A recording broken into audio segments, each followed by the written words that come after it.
انہوں نے 1992 سے لے کر اور آج 2024 تک، بالخصوص 2013 سے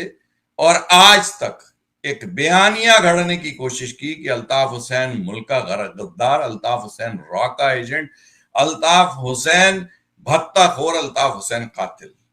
اور پاکستان کے لوگ، کیونکہ ایک ہی ٹیلی ویژن چینل تھا پی ٹی وی، اخبارات اور رسائل اور جرائد میں جو کالم نگار تھے، جو خبریں دی جاتی تھی، وہ ساری کی ساری فوج کی مرضی سے دی جاتی ہیں۔ اور یہ بات بھی آج واضح اور کھلم کھلا پاکستان کے عوام کو پتا ہے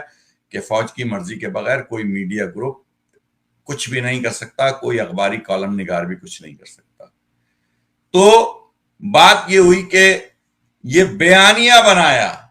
اور اس پر سالانہ اربوں روپے خرچ کیے گئے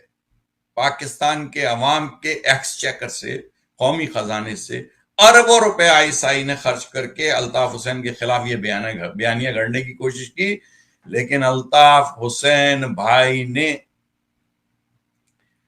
ٹک ٹاک لائیو کے ذریعے براڈ پر پاکستان کے عوام سے روزانہ کی بنیاد پر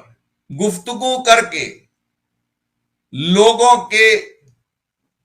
وہ جو تاثرات اور لوگوں کے ذہنوں میں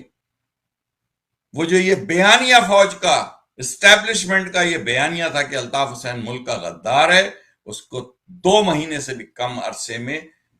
تہس نہس کر دیا، اس عمارت کو، اس بیانیے کو زمین بوس کر دیا۔ یہی وجہ ہے کہ پاکستان کی ملٹری اسٹیبلشمنٹ الطاف حسین بھائی کے بڑھتے ہوئے اثر و نفوذ کو، کیونکہ روزانہ کی بنیاد پہ جو لوگ براڈ پر آتے ہیں ہر دفعہ نئے لوگ ہوتے ہیں، اور وہ لوگ نئے لوگ پنجاب سے، خیبر پختونخوا سے، انٹیریئر سندھ سے، بلوچستان سے، ملک کے کونے کونے سے آتے ہیں، اور وہ پنجاب سے آتے ہیں، وہ خیبر پختونخوا سے آتے ہیں، اور وہ بار بار آ کر اپنے ماضی پہ کیے گئے عمل پہ، جس میں وہ الطاف حسین بھائی کو غدار سمجھتے تھے، اس کی نہ صرف معذرت اور معافی چاہتے ہیں، بلکہ کہتے ہیں کہ الطاف حسین بھائی آپ سچے تھے۔